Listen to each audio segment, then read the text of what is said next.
당신이 무슨 자격으로 여기 와요? 제 목소리가 떨렸습니다. 20년 만에 나타난 남편 앞에서 저는 아무것도 할 수 없었어요. 딸 혜진이의 결혼식을 앞두고 저를 버리고 다른 여자와 도망간 그 사람이 뻔뻔하게 집 앞에 서 있었죠. 혜진이 아빠잖아. 딸 결혼식에 아빠가 가야지. 그의 입에서 아빠라는 단어가 나오자 속이 뒤집혔습니다. 새벽부터 일어나 시부모님 뒷바라지하며 두 아이 혼자 키운 20년. 그 세월 동안 단 한 번도 연락 없던 사람이 이제 와서 아빠 행세를 하겠다니요. 1억만 주면 조용히 사라질게. 그 순간 저는 깨달았어요. 이 사람은 딸을 보러 온 게 아니었습니다. 그저 돈이 필요했을 뿐이었죠. 과연 저는 이 상황을 어떻게 헤쳐나갔을까요? 정말 이 이야기가 궁금하시다면 구독과 좋아요 꼭 부탁드려요. 여러분의 응원이 큰 힘이 됩니다. 정미선은 새벽 공기를 가르며 부엌으로 향했습니다. 닭이 울기도 전인 일은 시각이었지만 농사일을 하는 집에서는 당연한 일과였죠. 시부모님과 남편이 밭으로 나가기 전에 아침상을 차려야 했거든요. 찬장에서 반찬통을 꺼내며 오늘도 평범한 하루가 시작되겠구나 생각했어요. 미선아, 오늘 날씨가 참 좋구나. 모내기 하기 딱 좋은 날씨야. 시어머니가 부엌으로 들어오며 다정하게 말을 건넸습니다. 정미선과 남편 박준호가 결혼한 지 벌써 15년째. 시부모님은 처음부터 그녀를 친딸처럼 대해주셨어요. 비록 친정이 가난해서 동네 사람들이 수군거렸지만 시부모님은 단 한 번도 그런 내색을 하지 않으셨죠. 네, 어머님. 오늘 일찍 나가셔야겠네요. 새참 넉넉히 준비할게요. 미선이 대답하자 시어머니가 흐뭇한 미소를 지었습니다.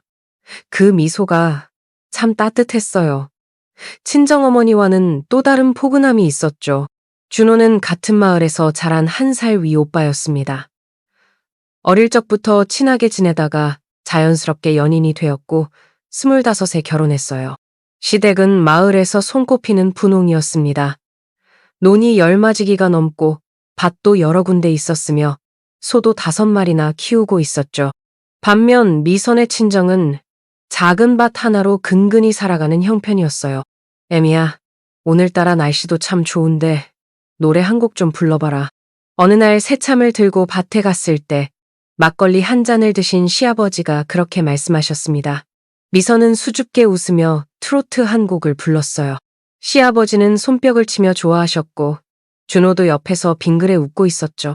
그런 소소한 일상이 미선에게는 행복이었습니다. 아침에 눈을 뜨면 아이들을 깨우고 아침밥을 차리고 시부모님과 남편이 일하러 나가면 집안일을 했어요. 점심때가 되면 들로 새참을 날랐고 저녁에는 온 가족이 둘러앉아 도란도란 이야기를 나눴죠.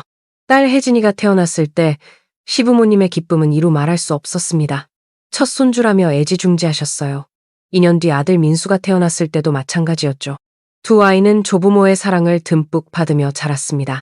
우리 혜진이가 벌써 이렇게 컸네. 학교 가기 싫다고 울던 게 엊그제 같은데. 시어머니가 초등학교에 입학하는 혜진이를 보며 말씀하셨어요. 정말 시간이 빠르게 흘렀습니다. 농사일은 고되었지만 가족이 함께라 견딜 수 있었어요. 그런데 준호는 가끔 다른 생각을 하는 것 같았습니다. 특히 읍내에 나갔다 오면 더 그랬어요. 여보, 우리 친구 정수가 서울에서 사업을 시작했대. 설비회사라는데 돈을 꽤 번다고 하더라. 저녁을 먹으며 준호가 말했습니다.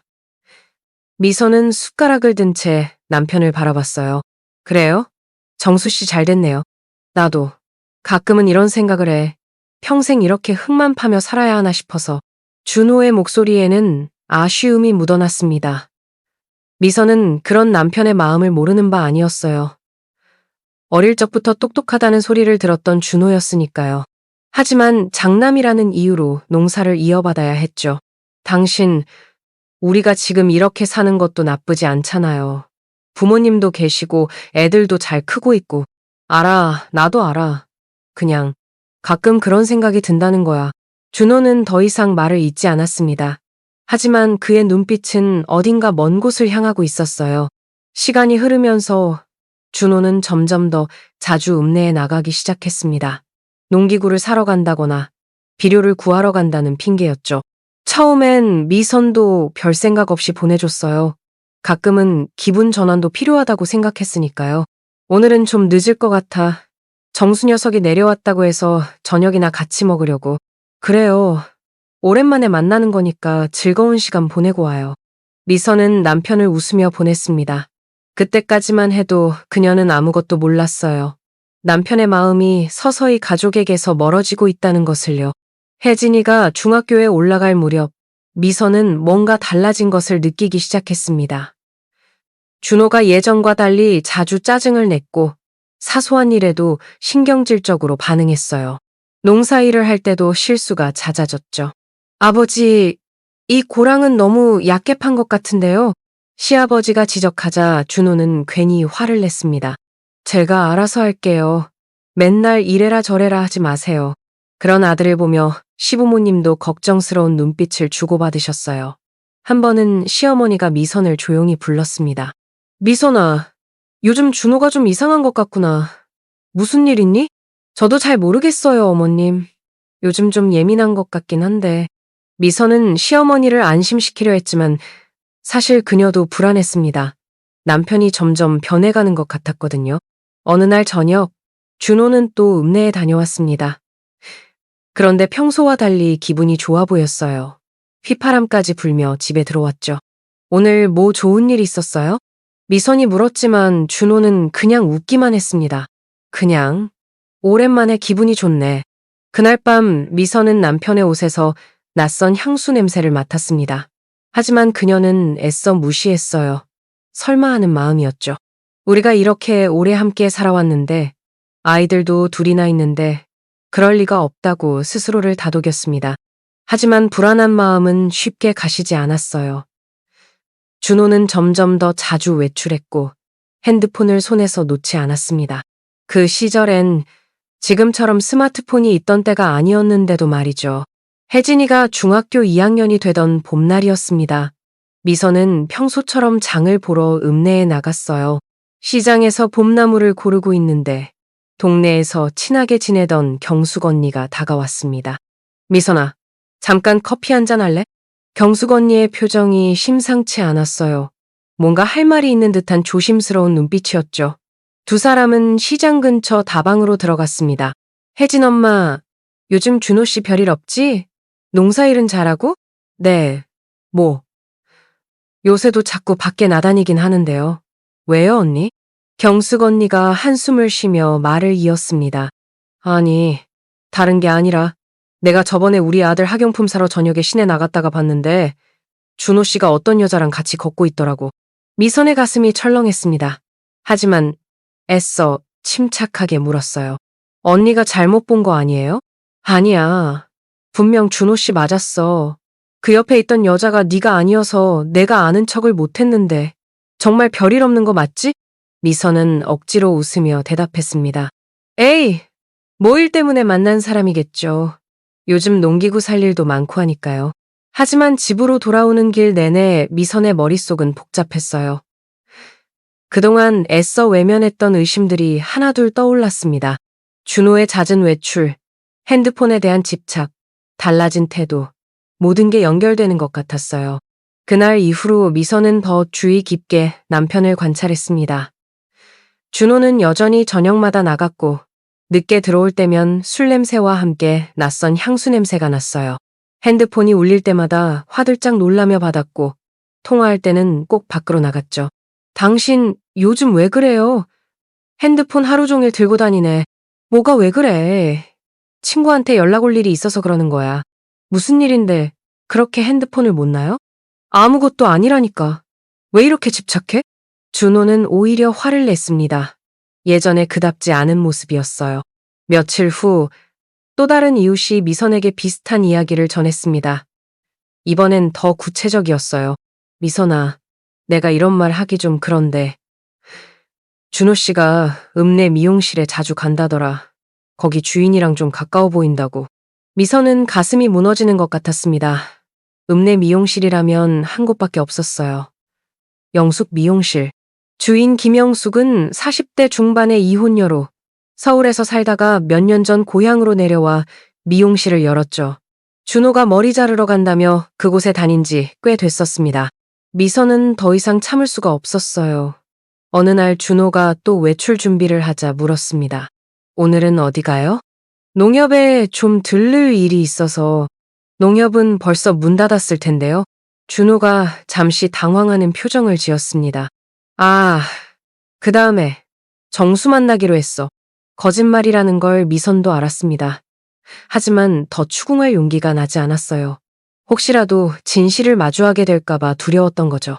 그러던 어느 날 미선은 직접 확인하기로 마음먹었습니다.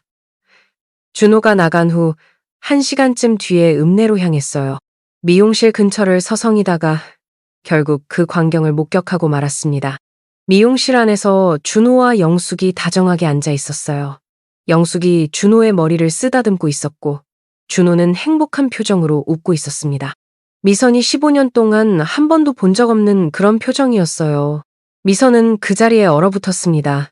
다리가 떨려서 제대로 설 수도 없었어요. 눈물이 났지만 울 수도 없었습니다. 그냥 멍하니 서서 그 광경을 바라볼 뿐이었죠. 집으로 돌아온 미선은 아무 일 없는 듯 저녁을 차렸습니다. 시부모님과 아이들 앞에서는 평소처럼 행동해야 했으니까요. 하지만 가슴속은 찢어지는 것 같았어요. 그날 밤 준호가 늦게 들어왔습니다.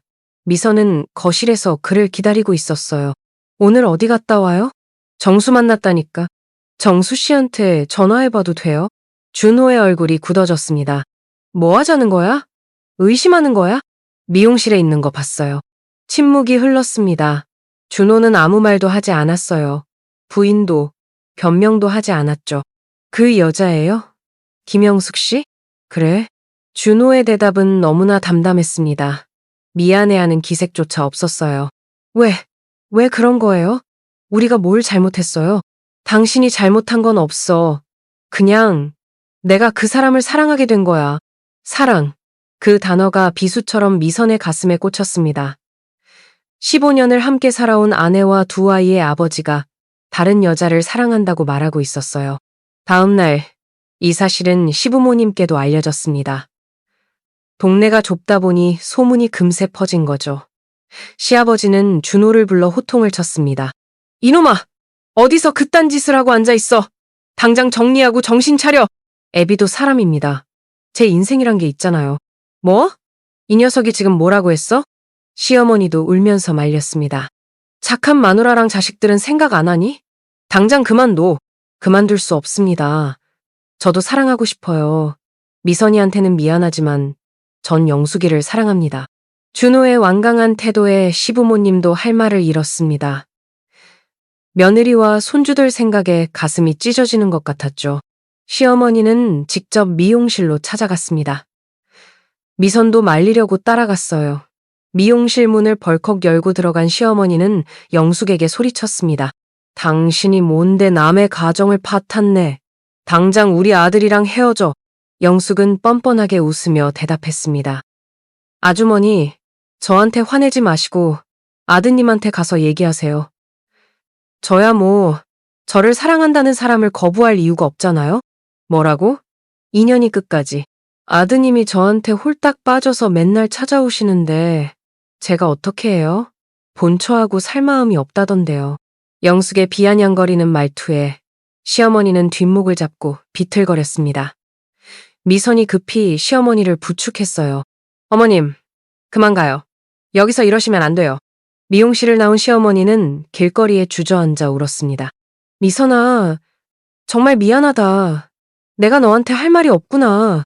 어머님이 뭘 잘못하셨어요? 그 사람이 잘못한 거죠? 미선도 울면서 시어머니를 위로했습니다. 두 사람은 한참을 길거리에서 울었어요. 그 후로도 준호의 외도는 계속됐습니다. 이제는 숨기려고도 하지 않았어요. 동네 사람들이 수군거려도 시부모님이 매일같이 설득해도 소용없었죠. 엄마 아빠가 왜 그래요? 혜진이가 어느 날 조심스럽게 물었습니다. 중학생이면 다 아는 나이였으니까요. 혜진아, 엄마도 잘 모르겠어. 그냥 어른들 일이야. 미선은 딸을 안아주며 울음을 참았습니다. 아이들에게만큼은 상처를 주고 싶지 않았어요. 준호가 떠난 날은 비가 내리던 새벽이었습니다. 미선이 잠에서 깨어보니 옆자리가 비어 있었고 옷장은 텅 비어 있었어요. 그동안 모아둔 통장도 집 문서도 모두 사라져 있었죠. 준호는 그렇게 20년 가까이 함께한 가정을 버리고 영숙과 함께 야반 도주를 했습니다. 어머님, 준호가 나갔어요. 미선이 울먹이며 시부모님께 알렸을 때 두 분의 충격은 이루 말할 수 없었습니다. 시아버지는 주저앉아 한숨만 쉬셨고 시어머니는 며느리를 붙잡고 울기만 했어요. 미선아, 우리가 정말 미안하다. 자식을 잘못 키웠구나. 시부모님은 그날로 남은 돈을 모두 모아 미선에게 건넸습니다. 농사 지으며 아껴둔 돈이었죠. 어머님, 이건 받을 수 없어요. 받아라. 네가 애들 데리고 새 출발을 해야지. 우리랑 있으면 동네 사람들 눈도 있고 멀리 가서 새롭게 시작해. 미선은 결국 충청도의 작은 도시로 이사를 갔습니다. 혜진이는 전학을 갔고 민수는 새로운 유치원에 다니게 됐죠. 처음엔 막막했어요. 남편도 없이 두 아이를 키워야 한다는 현실이 무겁게 다가왔습니다. 하지만 미선은 포기하지 않았어요.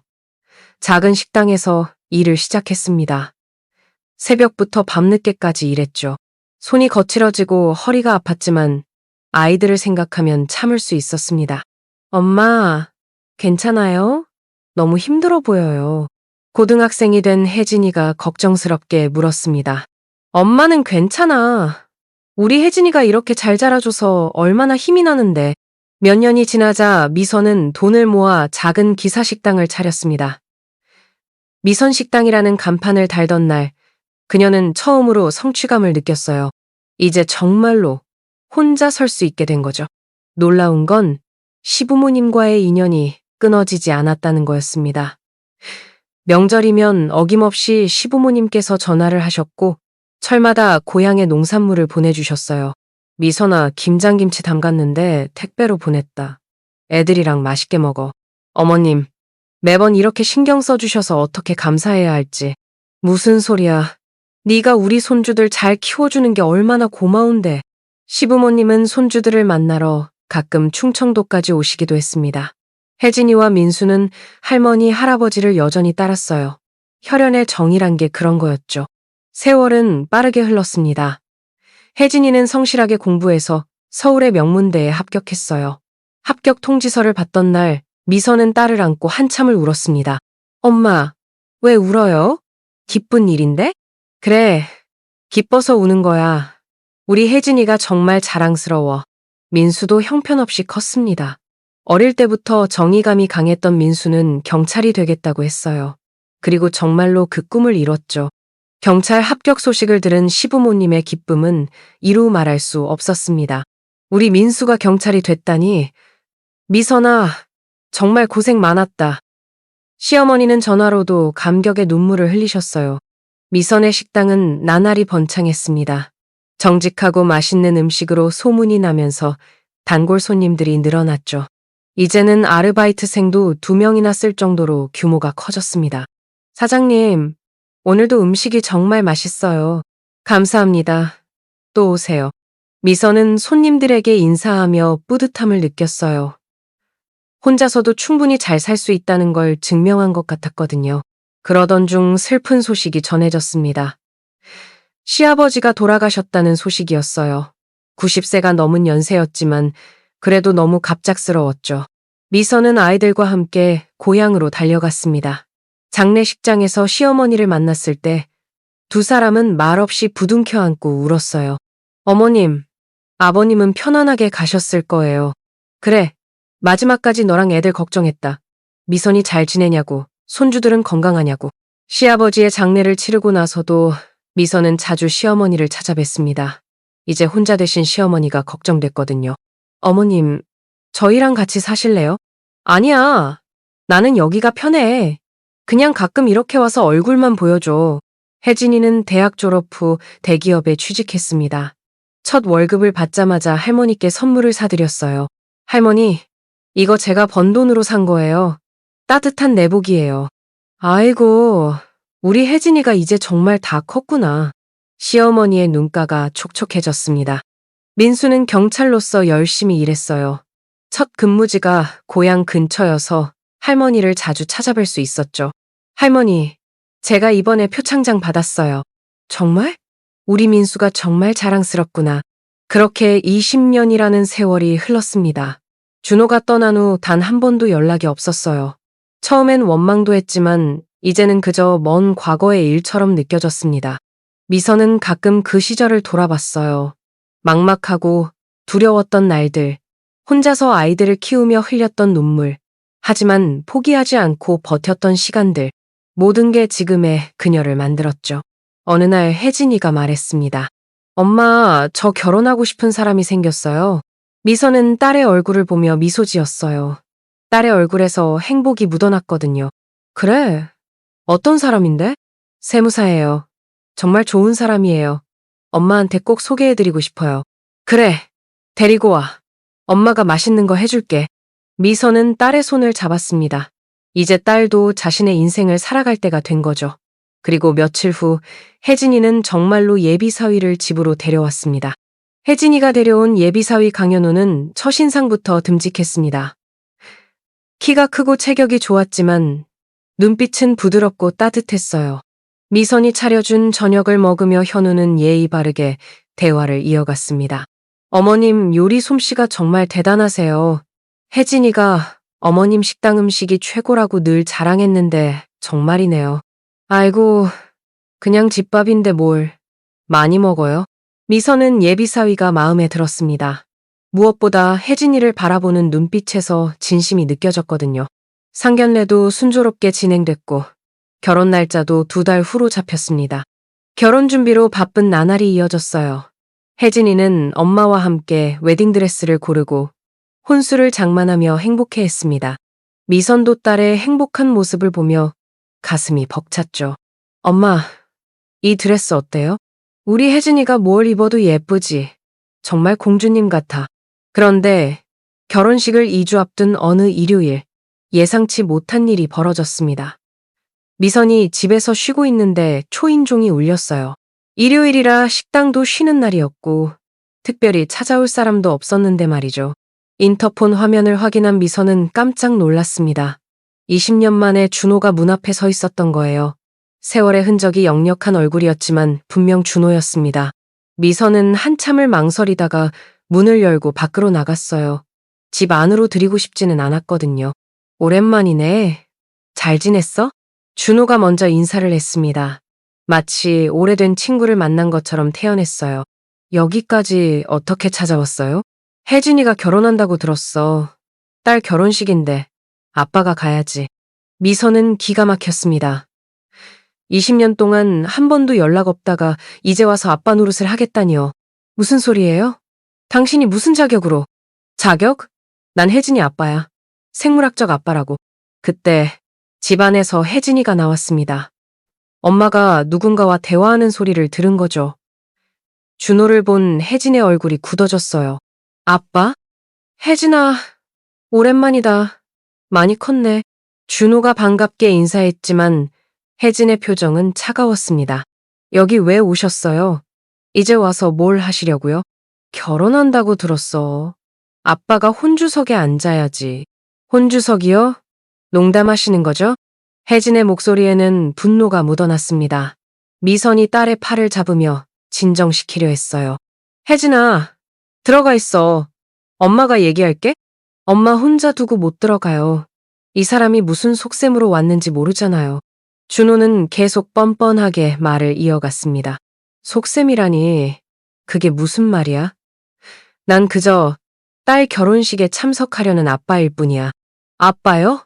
20년 동안 연락 한 번 없던 사람이 무슨 아빠예요? 혜진이 목소리를 높였습니다. 그러자 준호의 표정이 묘하게 변했어요. 그래, 내가 잘못했어. 하지만 이렇게 멀쩡히 살아있는데 혼주석을 비워둘 거야? 하객들이 뭐라고 생각하겠어? 그 순간 미선은 직감했습니다. 준호가 단순히 딸 결혼식에 참석하려는 게 아니라는 걸요. 안에는 다른 속셈이 있었어요. 며칠 후 준호는 또 찾아왔습니다. 이번엔 미선이 혼자 있을 때를 노린 듯 했어요. 계속 이럴 거야? 우리 딸 결혼식 망치고 싶어? 망치다니요. 당신이 안 오면 되는 일이잖아요.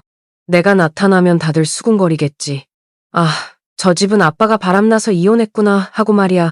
준호가 슬며시 협박조로 말했습니다. 미선은 그제야 준호의 진짜 목적을 알아차렸어요. 얼마를 원해요? 뭐? 갑자기 무슨 돈 얘기야? 준호가 시치미를 뗐지만 미선은 확신했습니다. 돈이 필요해서 온 거 맞죠? 얼마면 돼요?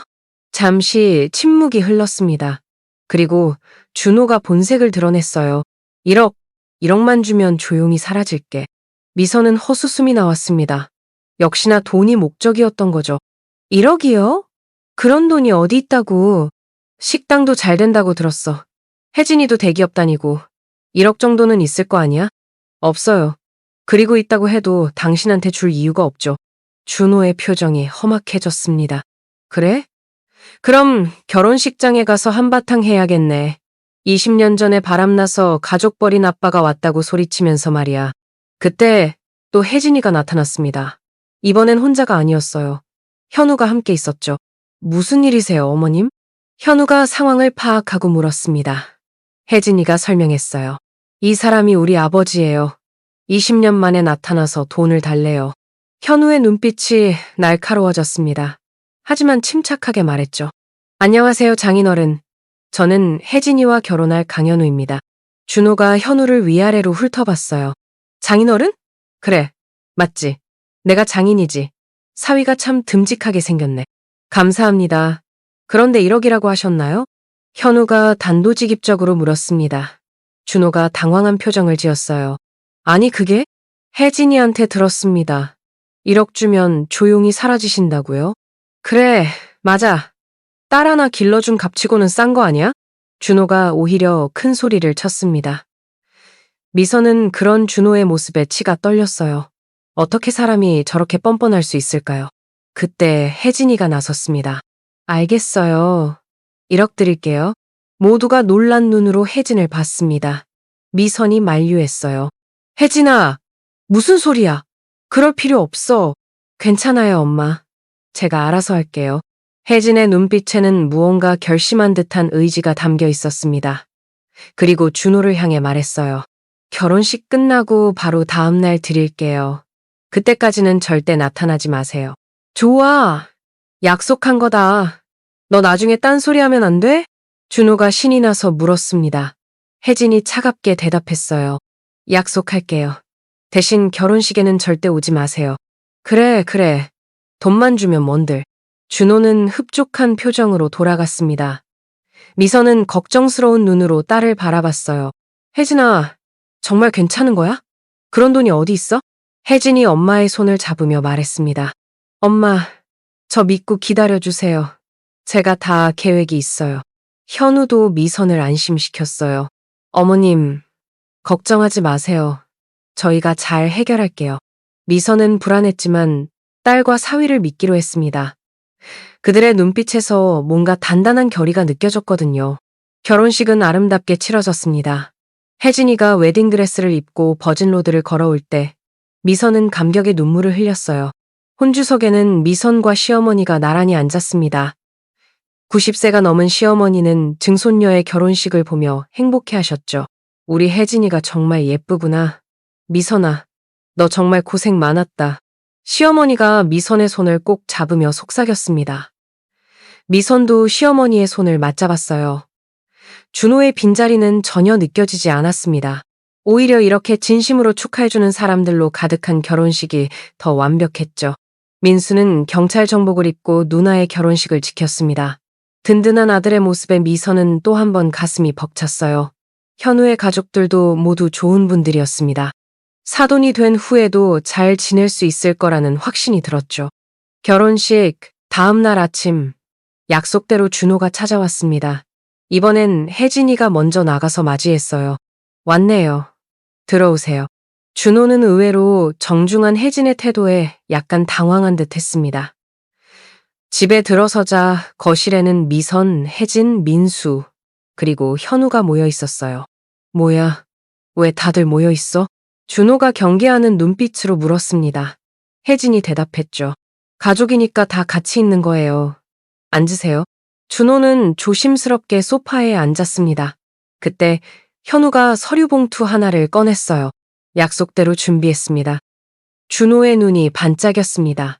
욕심이 가득한 눈빛이었죠. 수표로 준비한 거야? 현금이면 더 좋은데. 아니요, 이건 수표가 아닙니다. 현우가 봉투를 건넸습니다. 준호가 급하게 봉투를 열었어요. 그리고 그 안의 내용물을 확인하자 얼굴이 굳어졌습니다. 이게 뭐야? 봉투 안에는 고소장이 들어 있었습니다. 금전 협박 및 정신적 피해에 대한 고소장이라고 적혀 있었죠. 그리고 그 밑에는 10,000원짜리 지폐 한 장이 들어 있었어요. 현우가 침착하게 설명했습니다. 고소장입니다. 금전 협박과 정신적 피해로 고소할 예정이에요. 그리고 그 10,000원은 국밥이라도 드시라고 넣었습니다. 준호의 얼굴이 불그락부르락 했습니다. 뭐? 너희가 지금 나를 가지고 노는 거야? 장난이 아닙니다. 저는 세무사고 법도 잘 알아요. 증거도 다 있습니다. 녹음도 했고요. 준호가 벌떡 일어나 현우의 멱살을 잡았습니다. 하지만 현우는 전혀 동요하지 않았어요. 폭행하시는 거 보이시죠? 민수가 핸드폰을 들어 보이며 말했습니다. 방금 다 찍었습니다. 폭행죄도 추가할까요? 너 이 자식! 준호가 민수를 노려봤지만 민수는 담담하게 말을 이었어요. 전 경찰입니다. 그리고 20년 동안 양육비 한 푼 안 주고 도망간 사람한테 아버지 소리 들을 생각 없으니까 그만 돌아가세요. 준호는 할 말을 잃었습니다. 상황이 완전히 역전된 거죠. 그때 미선이 입을 열었어요. 당신 시모님한테 들었어요. 노름빚 때문에 사채까지 썼다면서요? 그 여자랑도 헤어지고 재산도 다 날렸다고. 준호의 얼굴이 창백해졌습니다. 미선이 계속 말했어요. 불쌍하긴 해요.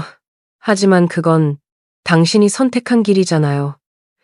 20년 전에 우리를 버리고 떠난 것도 그 후에 망가진 것도 다 당신 선택이에요.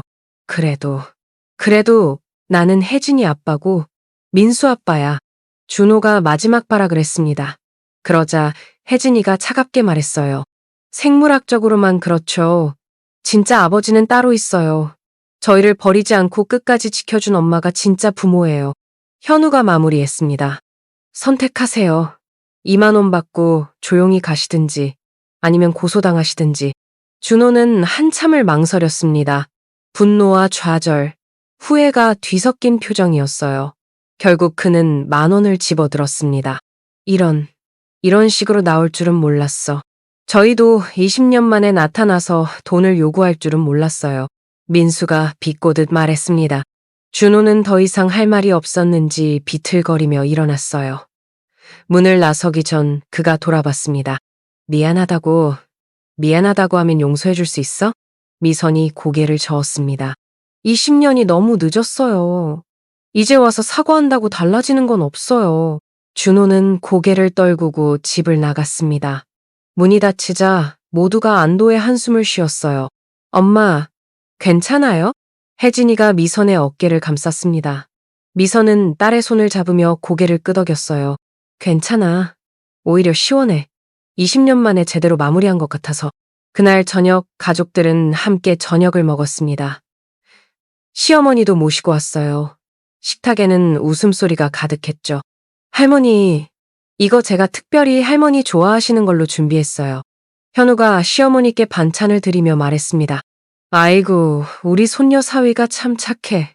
혜진이가 복이 많구나. 미선은 화목한 가족들을 바라보며 생각했습니다. 준호가 떠난 건 오히려 축복이었다고. 그 덕분에 이렇게 단단하고 따뜻한 가족을 만들 수 있었으니까요. 며칠 후 민수가 전화를 했습니다. 엄마, 그 사람 다시는 안 올 거예요. 제가 확인했어요. 그래? 다행이네. 근데 엄마 정말 괜찮아요? 그래도 한때는 민수야, 엄마는 정말 괜찮아. 너희들이 있잖아. 전화를 끊고 미선은 창밖을 바라봤습니다. 날씨가 참 좋았어요. 20년의 긴 터널을 지나 이제야 진짜 햇빛을 보는 것 같았죠. 혜진 부부는 신혼여행을 다녀온 후에도 자주 찾아왔습니다. 현우는 장모님이라고 부르며 미선을 친어머니처럼 대했어요. 장모님, 이번 주말에 할머니 모시고 다 같이 여행 가요. 제가 예약 다 해뒀어요. 현우 씨가 너무 신경 쓰는 것 같은데. 가족인데 당연하죠. 그동안 고생하신 거 이제 저희가 보답해야죠. 미선의 눈가가 촉촉해졌습니다. 잃은 것보다 얻은 게 훨씬 많았어요. 1년 후 혜진이가 임신 소식을 전했습니다. 미선은 딸을 안고 기쁨의 눈물을 흘렸어요. 시어머니도 증손주 소식에 너무 기뻐하셨죠. 미선아, 우리가 이렇게 행복한 날을 보게 될 줄이야. 어머님 덕분이에요. 그동안 저희를 지켜주셔서. 미선은 지난 20년을 돌아봤습니다. 준호의 배신으로 시작된 고통스러운 시간이었지만 결국 더 큰 행복으로 이어졌어요. 혼자서도 충분히 강할 수 있다는 걸 배웠고 진짜 가족의 의미를 알게 됐으니까요. 그날 밤 미선은 일기장에 적었습니다. 오늘도 행복한 하루였다. 앞으로도 그럴 것이다. 우리 가족과 함께라면